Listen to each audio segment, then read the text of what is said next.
We hid behind a car for a few minutes until this terrorist came, and he started shooting randomly at anybody. And whoever he found like moving around or something, he just started shooting.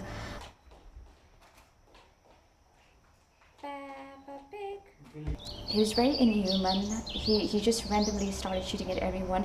And I told you there was this competition taking place of kids, and there were so many kids with us as well, and he was just shooting at anyone he just found.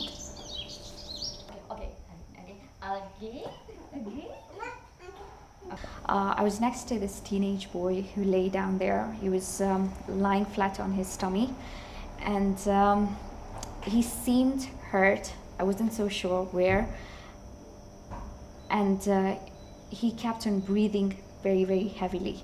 So I asked a lady just next to me if she had water or something that we could help the kid out with, and unfortunately there was nothing that she had. He kept on breathing, and his phone kept on ringing because I was close to him.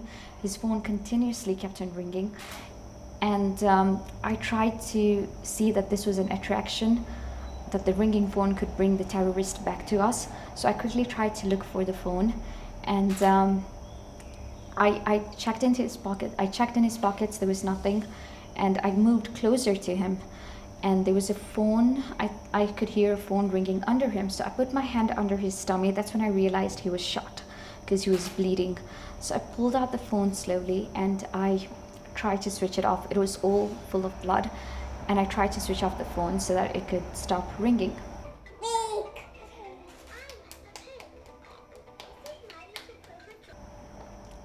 And at this time we heard gunshots again, and what I decided to do is, because they were randomly shooting at everyone, they were very inhuman, they were heartless people, so I took a lot of his blood, the much I could, and I tried to put it on myself. I put it on my arm, a lot of the teenager's blood, and while I was trying to put it on my hand, I just realized that he stopped breathing at that time. So I put it on my arm as much as I could, and I covered my face with my hair because my hair was let loose even then, just to pretend that I'm dead or probably badly injured.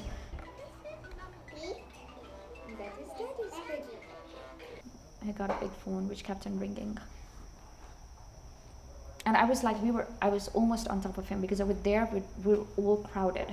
Yeah, in fact, after when we got a few minutes break, they also tried to tell us to spread away so that people could breathe there.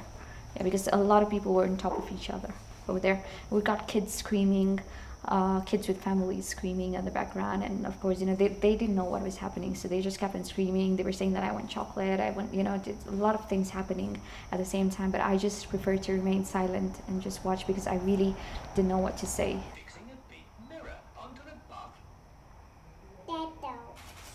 And while I was there, while I lay next to the boy who just stopped breathing, and I have my heart out to him, I'd still love to know who he is and everything, because his blood probably protected me from this. His blood protected me from getting probably more injured or attacked. Just while getting down the stairs, I came across my husband, who was brave enough to come with some 2 cops. And just as soon as I saw him, it was such a sign of a relief. And I was so relieved to see him, and I was so happy that, oh my God, it's like a whole new life in me just revived. And I was so happy to see him, and I quickly hugged him, and I just said, love you, thank you so much. I was like, are we safe? He's just like, don't talk anything, just let's go.